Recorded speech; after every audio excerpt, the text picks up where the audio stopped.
everyone. It's 4 o'clock, and time to begin our afternoon meeting. It's time to turn it over to Mr. Clary. Thank you, Mayor and members of City Council. There are 2 items proposed for this afternoon's strategic session. First is to be presented by Najib Shakan and is responsive to Council's request for information on the means and methods of amending Article 3 of our charter to change the date and manner of municipal elections. The second item relates to building background and a foundation for a conversation over the next year's fiscal budget. And staff has developed a number of measures of operations and services classically referred to as performance measures. And we won't be asking for action regarding that item. It's just for your information only. And but first, I'd like to refer to Najib to provide his report to you. Good afternoon, Mayor and Council.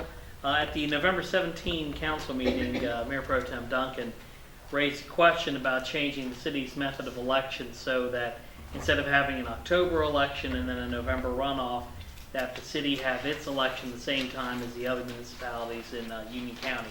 I provided a memo to you that was sent to you before the holidays or before Christmas, and it's also hopefully in the agenda you have. But the long and short of it is you can do that by changing to a nonpartisan election system instead of the election and runoff system. And it just requires a few things. This is something that, even though it's a change to the city's charter, which is enacted by the General Assembly, the General Assembly did say that in certain circumstances you can amend your charter by ordinance. And one of those is changing your election method as well as your governing method. So what you would have to do, if the council wanted to move forward with it, is at a future meeting we would bring to you a resolution of intent to make that change. And then it starts a process where you then, after adopting the resolution of intent, which describes what you're going to do in terms of, or possibly do, you'll have a public hearing to allow the public to weigh in on it. And then the notice of hearing for that has to be published in the paper, in a paper of general circulation, which really means 1 to 2 papers. The Inquirer Journal is what we typically use. And then after that hearing, and then no later than 60 days, you could adopt the amendments if you wished. You also have the right to not adopt them, of course. And if you do adopt it, then a notice gets published summarizing what those changes are. And you also have the option, I put it in here because the statute allows for it, is you can make the ordinance amending the charter effective on a referendum by the people. Of course, you'd have to determine when you'd have a referendum. Would it be at the next election and in the next cycle in 2016, which would mean a special election for that, or it'd be part of the primary or the general election in 2016, or you can wait and do it in 2017, which would not mean there'd be any changes to your system in 2017. So long and short of it is, you just have to let us know if that is something council wants to do, and we'll be happy to provide the resolution of intent and set this for a future meeting and go from there. I'm happy to answer any questions you might have. Just I want to get clarification. It was mentioned that it was not known when we changed our charter to the current system. Did you happen to research that and find out when that charter had been changed? I did not. I apologize for missing that. I will be happy to do so and bring that back to council. Oh, this is no problem. It's just that I wasn't aware that that it had been changed. So I was thinking that our charter is the way it was when it was originally presented with regard to the way we hold our elections. I just didn't know if that had been changed. I do not know, but I will check on that, Councilmember Jordan, to make sure we have a report back to you on that. I would move that we start the process towards you bringing that to City Council. If that's what you're supposed to hear. Before we get to that, could you go back and repeat the first paragraph that you read off there, please? Sure. What I believe I said at the beginning was, back in the November 17 meeting, we were asked to take a look at how you change your election system. One of the things that the General Assembly, even though the charter is enacted by the General Assembly, the General Assembly lets cities make changes to their election system. It will, without having to go to the General Assembly for permission. So what you then get to do is, the process starts with, if council wanted to move forward with it, the first thing would be council would have to adopt a resolution of intent. And that would start the calendar in terms of you'd have a public hearing later and then make a decision whether or not to adopt it by ordinance. But it's one of the few things the General Assembly allows a city to amend its charter without having to go to the General Assembly for permission. I believe you mentioned a word in there in the first time that you went over that about partisan and nonpartisan. Yes, sir. Okay, can you clarify what you mean by that to the board? Traditionally in North Carolina, municipal elections are nonpartisan. However, there are a few cities in the state that have partisan elections. The General Assembly allows you to pick a form of election that's a partisan form of election versus nonpartisan. But the tradition here has been a nonpartisan form, and the process that I'm assuming that what council would want to do is stay nonpartisan, but change from a election and runoff system to just an election system. A lot of folks refer to it as plurality. Okay, so you don't have to do both. You don't have to change from partisan to nonpartisan or nonpartisan to partisan if you change the election cycle. That's correct, because it can be still a nonpartisan system. You just move to an election only instead of election only. Okay. Just one other question. Yes, sir. When was we did this, we went through this process recently, and I say recently, it's been within the past few years. When did we do that? That was in 2009, and you actually started the process, and from the minutes, it looks like you may have gotten to, the point where there was a resolution of intent that had been drafted, and in fact, the process then not only was discussing changing your election system, but it was also changing the mayor's terms from 2 to 4 years. But somewhere between the time it was discussed by council, there was a decision to not move forward with the resolution of intent or move forward with that process. So back in 2009. But we held a public hearing.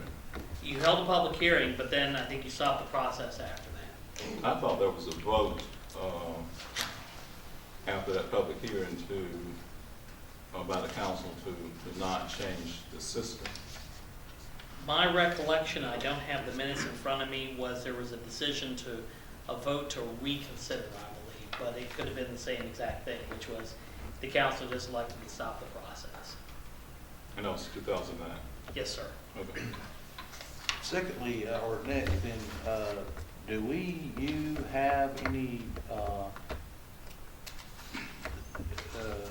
facts, figures on the cost of the way we currently do it versus going to the election being held on the traditional election day? No, sir, but we can check with our friends at the Board of Elections to see what the cost is for the city having the October election versus going in line with the others. There would still be obviously a cost because of the election that occurs just in Monroe's precinct, so there may be some cost savings. I was just curious if there was any, and if so, what it was. Yes, sir. One question, do we have an option of changing and choosing either partisan or nonpartisan? And so if we change the election cycle to November, if there were a runoff, it would be in December? On that case, ma'am, given that the primary system tends to not have a runoff in December, most places the primaries a bit, or usually a little earlier if it's a partisan system. For example, in at least 2 cities in North Carolina, primaries are done in September with the general, or with September, October, actually October, in some cases September, and then the general in November with no additional runoff. But it would depend on what system you wanted to move forward. I had heard somewhere that there would be a savings somewhere between $7,000 and $15,000 to, I don't know if I'm correct or not, might be totally wrong. That's the number that I heard. We will look to see what the costs are and try to see if we can find any information where there's been any studies on. Well, what I'll costs put it up again, we asked for a resolution, we're gonna keep it nonpartisan, and that the vote would be held in November rather than October. Yeah, I'd like to see the same thing. I think that a lot of people just don't think of October 6th as an election day.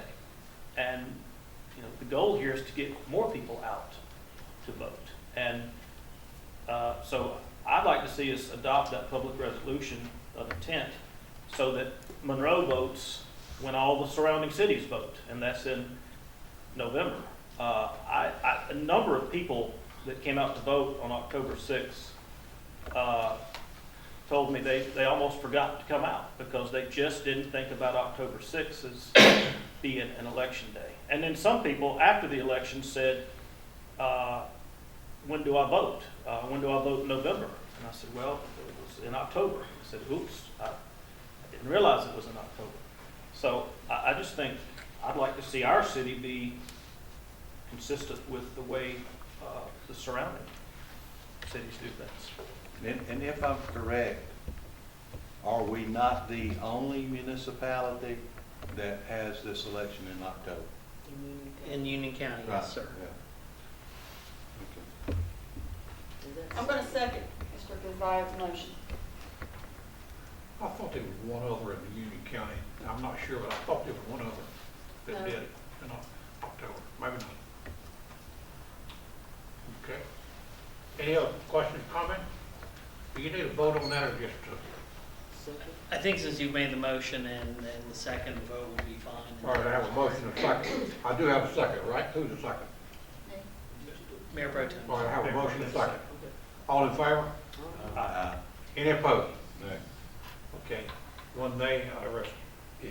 Okay. Mayor, and one thing we will do is there were a couple, I think, of cleanup items, and we'll obviously work on providing the resolution of intent, scheduling it for a future meeting. But there was the question of the cost of conducting just the election system the way we had it, if there were any anticipated cost savings. Councilmember Jordan asked about what the prior charter amendments, so we'll research that and get the answers on that. And a full clarification of what happened exactly in 2009, because it did move forward. Councilmember Jordan is correct, and I do recall there was a public hearing, and then it stopped. I can't, and I will get back to you on whether or not it was a stop because council voted to do that and stop the process, or how it happened. And then I believe Councilmember Anthony asked some questions about if the council moved towards other methods other than just moving to the election method, when would additional runoffs be and how would the calendar be conducted for those? Both partisan and nonpartisan, I think is what you're asking. So we'll get those answers back for you, if not before the next meeting, before the first meeting in February. Point of clarity, and that's gonna include the cost analysis? We're gonna get the cost data from the County Board of Elections, and then we'll see if there's anything else that will give us any other ideas.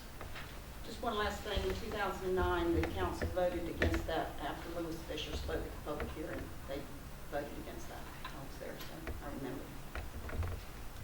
That makes that easier. That's right, I recall. Thank you, Council. Okay. All right, Mayor, members of the City Council, second item for today's session is performance measures. And for today's dialogue, my intent is for this to begin building back a background and foundation for the upcoming conversation on next year's fiscal year budget. The staff has developed a number of measures of operations and services which form the nucleus of the city's fledgling performance measurement system. I've asked that this material be presented by Lisa Strickland, as it's rather lengthy and could easily consume 2 more hours of detailed presentations if they were offered. Thus, I've asked Lisa to provide a high-level narrative, and if you're inclined for operational details, the questions could be referred to our department heads that are present here this afternoon. Lisa and her staff configured the material based on the detailed work of the respective departments to form a template that gives the data a similar look and feel. The project has been a team effort. I want to emphasize it's been a team effort. I consider this the first of many steps that we'll take by staff to illuminate how resource inputs affect services and operational outcomes in each of our departments. One could craft a performance measure for every aspect of an operation, which for this organization I think would be not prudent. There is a diminishing return on the time invested versus the value of expanding areas to be measured, and the things to be counted and the results that might be produced. So we're going to try to strike a balance between developing meaningful performance measures and not counting everything that could possibly be counted. To say it differently, for the philosophy underpinning performance measures is a reasonable performance measure system provides officials such as us a better means of identifying operational strengths and weaknesses and a basis to assess the effectiveness of steps being taken to correct those deficiencies. The performance measurement system is expected to provide answers to the following questions. What was achieved? Or what was the outcome? At what unit cost was the work done? How well was the work performed? The performance measures measure data from one or more of these areas: workload, effectiveness, efficiency, and productivity. So with emphasis, I restate that the results you're going to hear of today is one of several steps we're taking to instill a performance measurement programming system. This product is the beginning, and one that I'm very pleased with the accomplishment of our staff to bring it to this product that you're going to hear. It's easily taken 3 to 5 years in other places I've been to get to this moment. And with that, I'd like to defer to Lisa and invite her to present. Good afternoon, Mayor, Council. As Larry said, I'm really excited to be at this point too, and I want to thank all the department heads for putting in the time and effort to get us the information to be able to get to this point. It's really good data, and it's great to, be able to make decisions with some amount, of knowledge of what's going on, and then watch how it will be affected in future years by continuing these performance measures.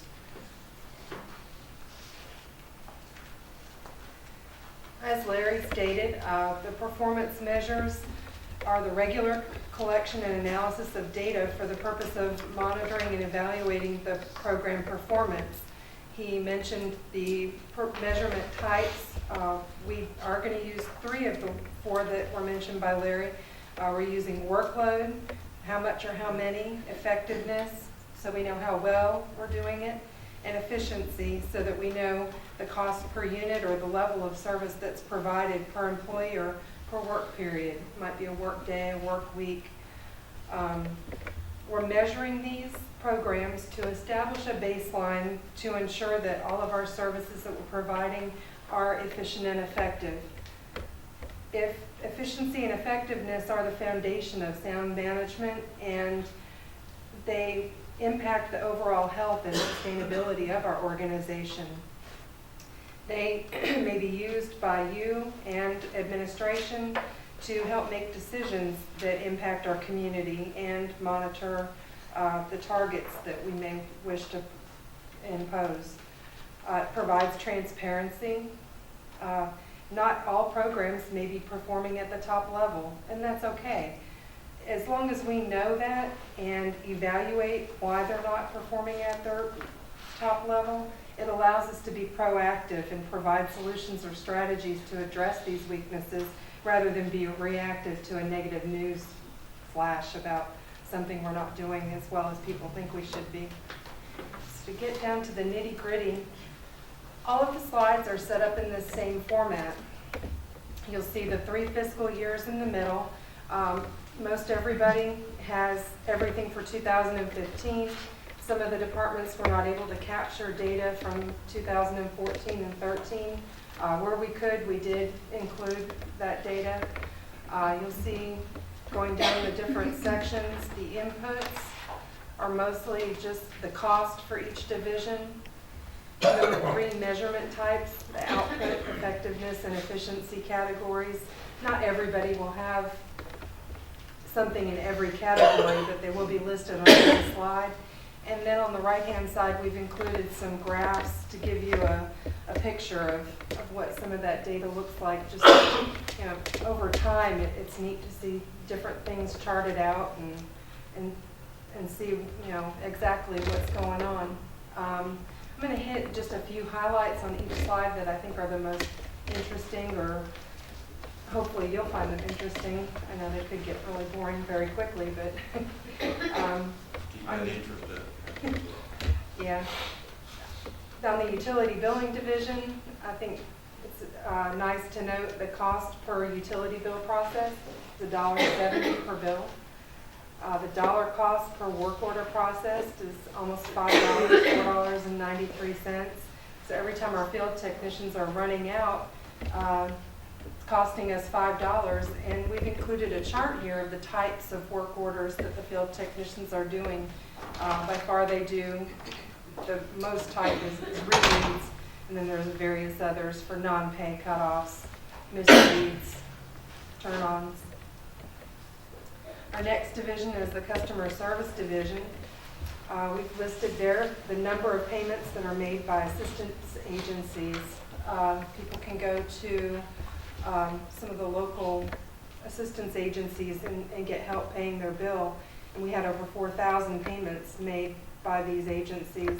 And we had 123 payments made by the city's Helping Hands program. And then we've also listed some dollar amounts of those payments. A nice effectiveness measure that customer service is using are the percent of calls answered in less than 2 minutes. We don't. Can I ask Yes, a sir. question? I don't mean to be rude. On Helping Hands, how much more we have with that going into the months? This year, we just released 33,000 to social services. So they have that now to be able to begin distribution. Now, is that when you can pay extra? Yes. Okay. Is that distribution all just in the city or just throughout the county? It's just in the city on the city utility bills. Of course, that's just the city. Does that mean, let's assume that I walked in and I got help.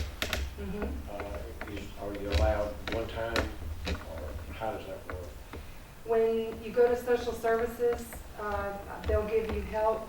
I don't know if it's multiple times, but I know there's a cap of maybe, I think it's $300 or $400 per instance. And I know that you have to meet, certain criteria, and they set those criteria out. We stay out of that, and we let them handle that entirely. So we pretty much make money available and they make the decision on how to spend it. Yeah, they have the parameters of how they dole it out, and they keep track of it, a running total of who got what, and what the balance is, obviously.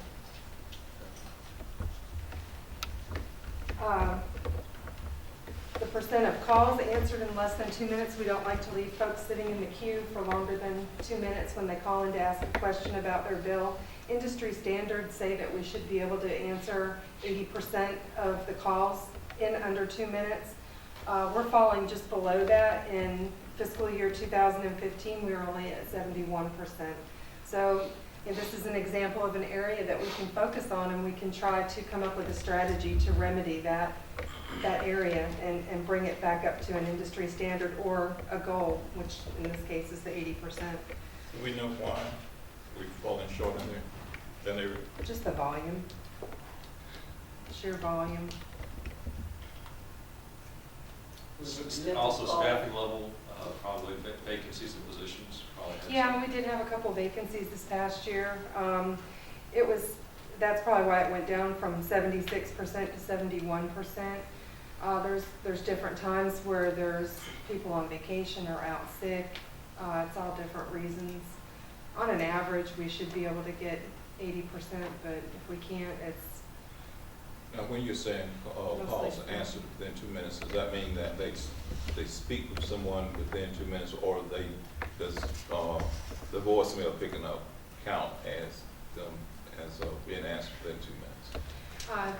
It's not the voicemail. They have that hold queue where you can hold for the next available representative, and that's the time that you're sitting in that queue listening to the music, waiting for somebody to pick up. I think it goes to eventually to a voicemail if nobody picks up, but that is outside the 2-minute window as well. Okay, so does that also include the calls that our receptionist is answering within that 2-minute period, or are we just looking at the calls of that, or directed to that, I guess, where they are actually being told to wait? These are just the ones in the queue where they're waiting for customer service with help with their bill. Okay, so it does not include the The ones that reception. themselves? No, because she's usually catching most of them as they're coming in. She's not handling the problem, she's mostly taking the call and routing it. So she's usually on and off relatively quickly. We have the average number of phone calls listed under the efficiency measures. As you can see, the average call per rep per day is 38. And then they're also handling walk-in customers. And obviously, when they have a walk-in customer at their desk, they won't, be picking up the phone at the same time. And those are 13. Utility bill write-offs, what do you credit the increase in 15? Any particular reason? Not really. It's such a small, it's 0.3% of the total that we've billed out. It's really not anything significant that we would get overly concerned with.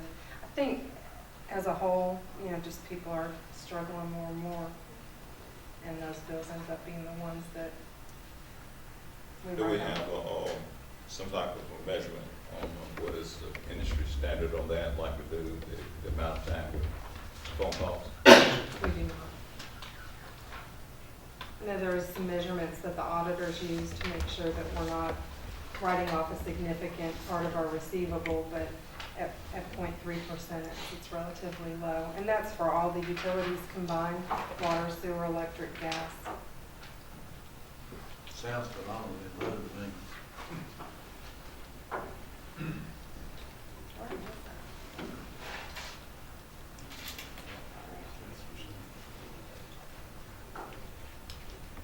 On the next slide, we have the accounting division.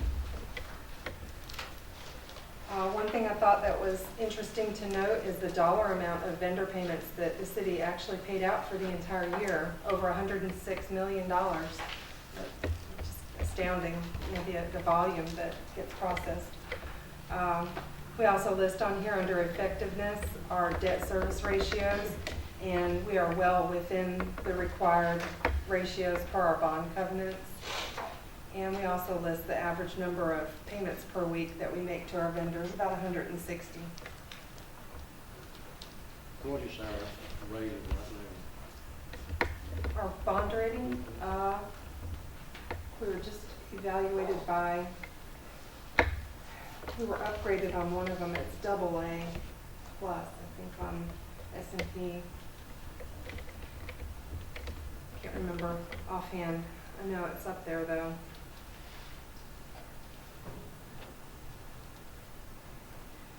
In the payment center, payments processed, if we look at the first three listed there, are utility payments, tax payments, and other payments. They collected and processed over 263,000 payments. That's a lot of payments. It's about 304 per representative per workday. Purchasing, nothing real big there. They issue about 34 purchase orders per week. Our fleet maintenance, we've got some number of vehicles in the fleet is 321. You'll notice that under the inputs. And then we just have the average number per technician out there at the garage. It's about 91.7.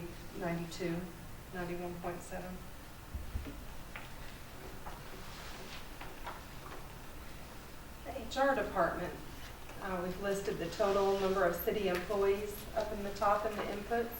We have 533 full and part-time authorized positions. We calculated the turnover rate on our workforce at 5.4%. This equates to about 28 people a year. Where the majority go? Is there a department where the majority of those turnovers occur?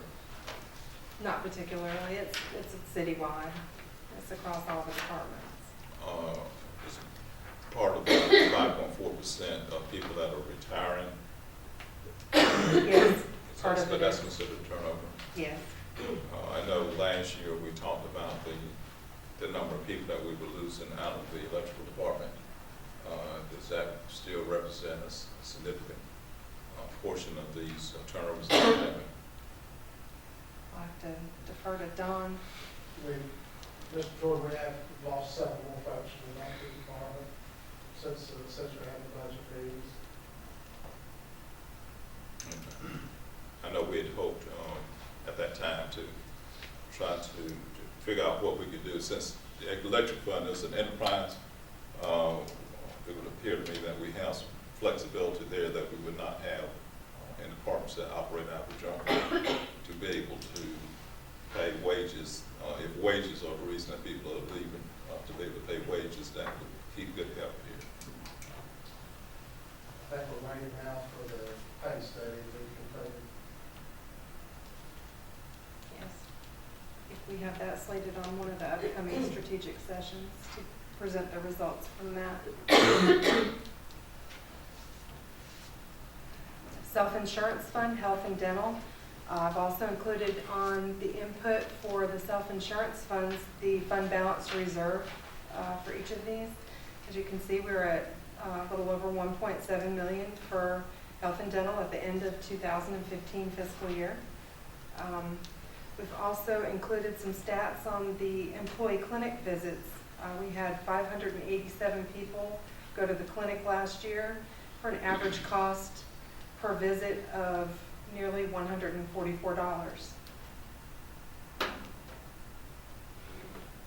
It's also interesting, I thought the little chart down on the bottom right-hand side, the claims by type, of course, by far, health is 75%, but the prescriptions, was 15%. That cost seems to be going up when I looked at the trend year over year as well. It's interesting. Question. Mm-hmm. The clinic visits, you said running at what, the average $144, is that what it was? That's for the city's cost if you break it down based on the contract that we have with the Piedmont, or Is there any way to know, Novant, excuse me. or any way to know how that helps us as far as the premium on hospital insurance or their employees to carry money-wise? What I'm saying, are we saving a good bit of money by doing this clinic, or is it working out even, or do we even know?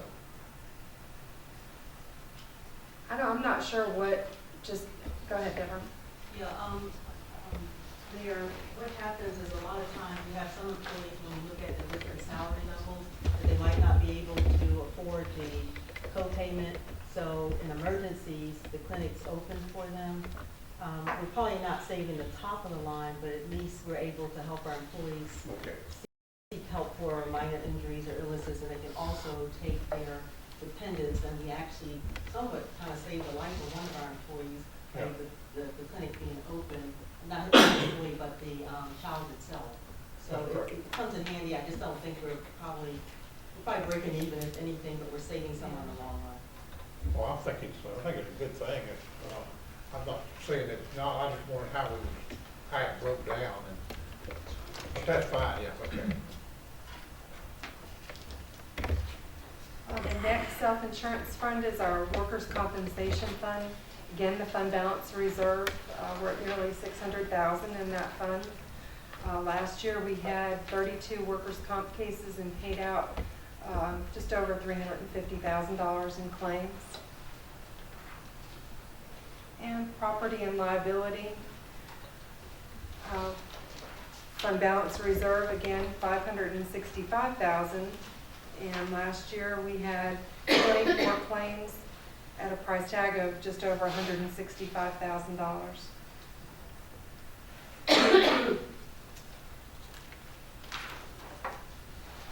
The engineering group, Jim's focus is on where he's utilizing most of his staff, and they have a lot of stats on here about the number of plan reviews for various different types of review that are required.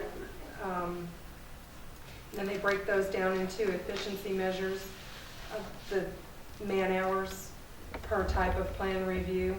And this is a big help to him so he can see where his resources are being used.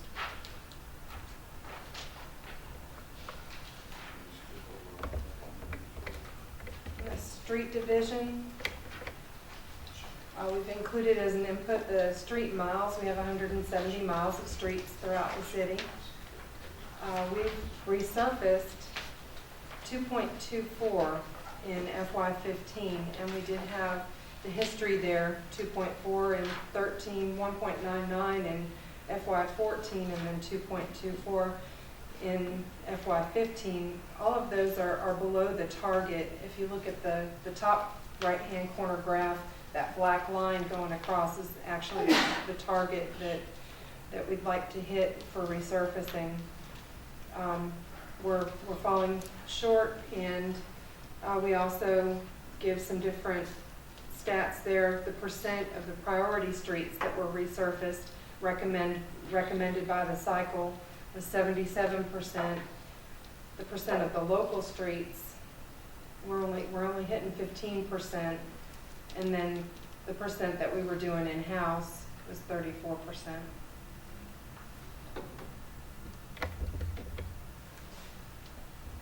Code enforcement.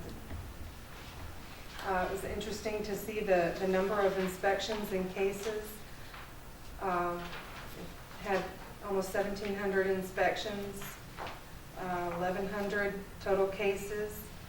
So it's an average of 2.3 inspections per officer per day, and an average of 1.6 cases per day. Of course, every case is different.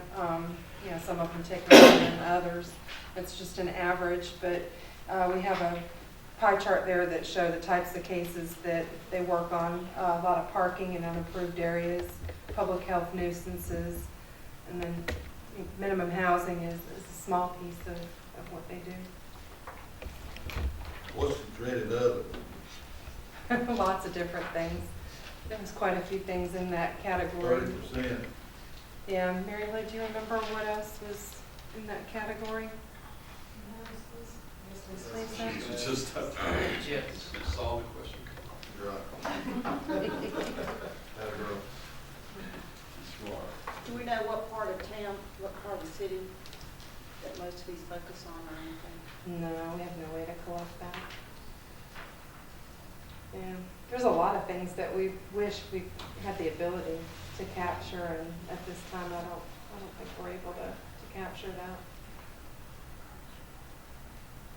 That would be interesting, though. We could, if that's something the council desires, I can have our GIS people develop a map for you of where the cases have been over maybe color code each year or something like that.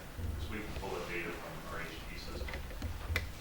That would be a good idea. That would be interesting.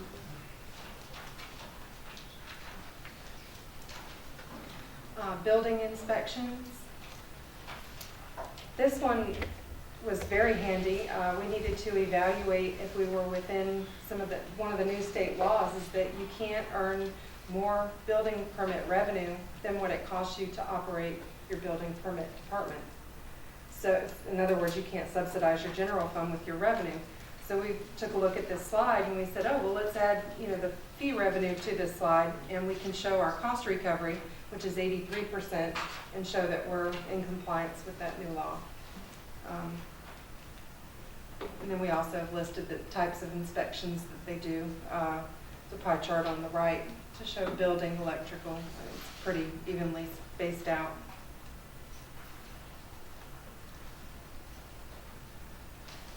Permit center. The number of permits issued was over 3,700. We've got some dollar amounts there of those permits. I found the dollar value of permits for new construction interesting, over 21.5 million. And then we broke down in the pie on the right where that 21.5 million fell. So just over 9 million was in single family dwellings. 5.2 million was in industry, 2.7 million in businesses, and then the rest was scattered around between townhouses, institutions, looks like assembly, maybe a church, and modular mobile homes.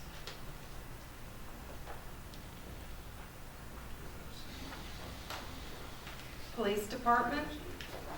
The stuff shaded in pink looks a lot less. All of their stats are reported on a calendar year. Since it was not available for the calendar year of 2015, the ones in pink are only through June 30th, so that's why they look a little bit out of line there. But the effectiveness measures, we have 5 violent crimes reported per 1,000 people in our population, and 60 property crimes reported per 1,000 people in our population on the average.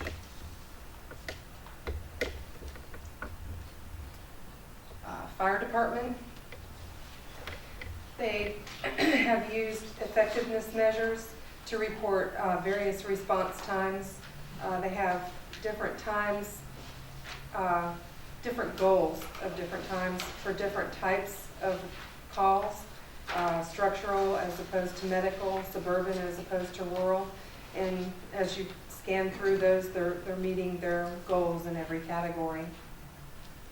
And then we also have listed their ISO rating, 3, which helps people with their insurance premiums. IT, we have the number of PCs supported throughout the city, 472. I thought that was a lot. So wow, you know. And the number of service tickets completed to support all of those PCs, nearly 3,900. And the average time spent on each ticket is about 1 hour and 15 minutes. I like the Parks and Recreation, this recreation center chart down under the efficiency. What we tried to do was evaluate the operating cost recoveries for each one of our centers, and we've listed those percentages down there. And then we can see how, you know, whatever fees we charge are offsetting the actual expenditure costs that we're incurring.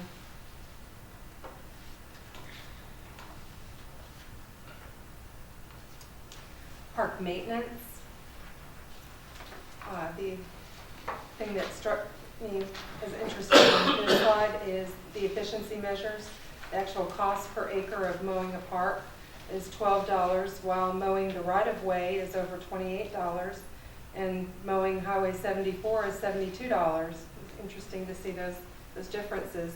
However, the mowing on Highway 74, we do have a cost recovery agreement with NCDOT, so we get 83% of that cost back at this time. The golf course, we show the rounds of golf sold. You can see how that's increased over the past 3 years. We're at over 32,000 rounds of golf. That's a lot of golf. And I also like the operating cost recovery for the golf course. We're at 81.7%.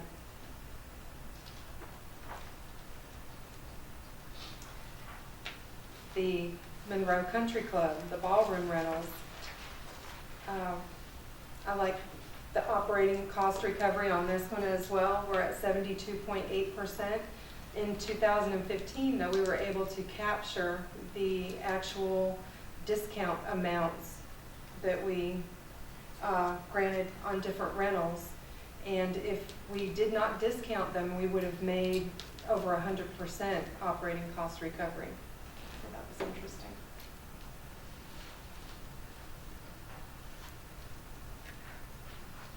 The Aquatics and Fitness Center. Total membership packages were at a little over 6,400, and they've remained fairly consistent over the last 3 years. Total members visits, 487,000. It's a lot of visits, and the cost recovery there is at 108%. And when we looked at the cost recovery for the other years, since it was a little below 100%, it wasn't that they weren't making enough money. They were using some of their fund balance reserves to do some maintenance projects there at the center. And we've listed their fund balance reserves on their slide as well. Downtown Monroe, MSD taxes, we're collecting about $57,000 a year now, and the percent of the operating expenditures for that downtown Monroe group is only, that's covered by the MSD tax, is only at 0.9%. And then we also show some stats there about the new investment, public and private. Economic development, great slide. Shows the dollar capital investment in millions, and then the jobs created and the average wage for these jobs that were created. It'd be great when we can, build more of that history and see that over time as well.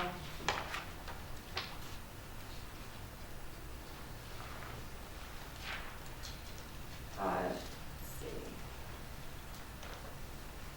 A lot of the other measurements in like the utility funds are more gauges for the department heads to use to know whether they're efficient or where they're using their resources.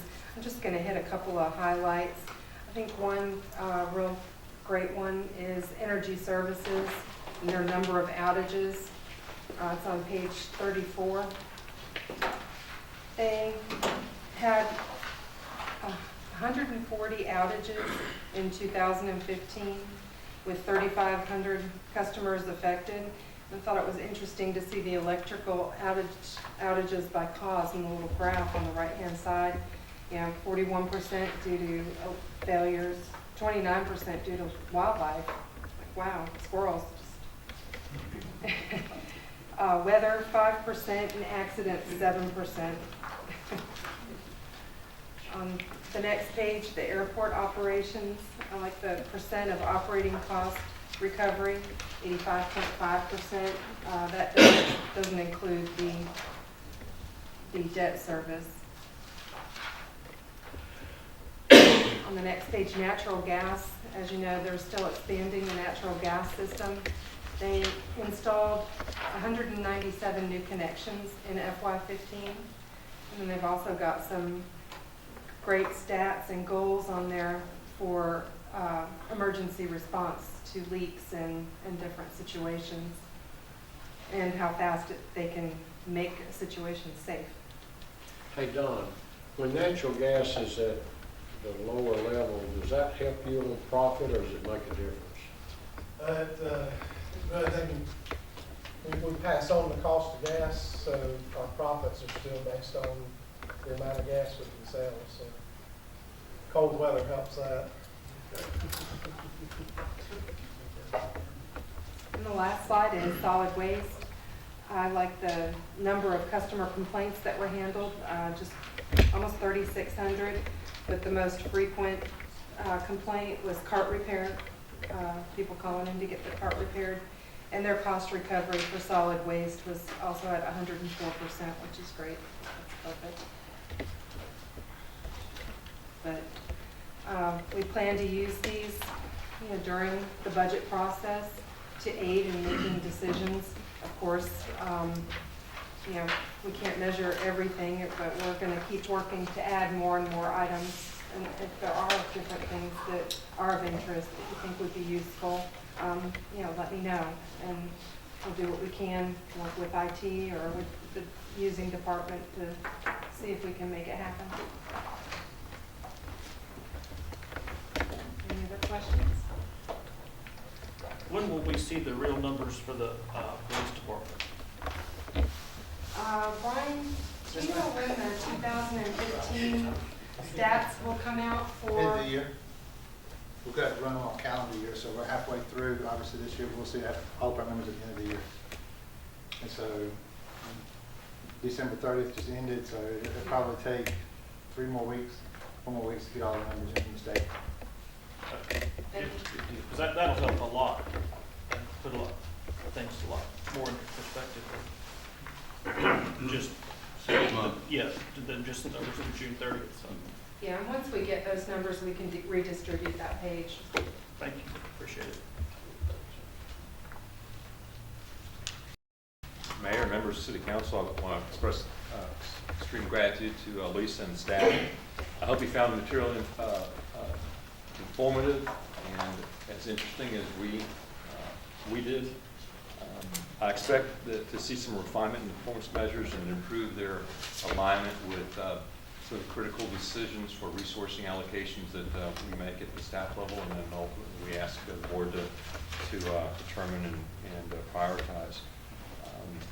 Eventually, we'll use this to support and quantify requirements, and also for use in setting or refining department and division goals for goal setting. So with that, I put that, unless there are other questions, that completes what we had for your strategic session for this afternoon. Questions? Comments? No questions, comments? Is that it? Have a motion to adjourn? So moved. Have a motion, have a second, all in favor? We adjourn 6 o'clock. Thank you, folks.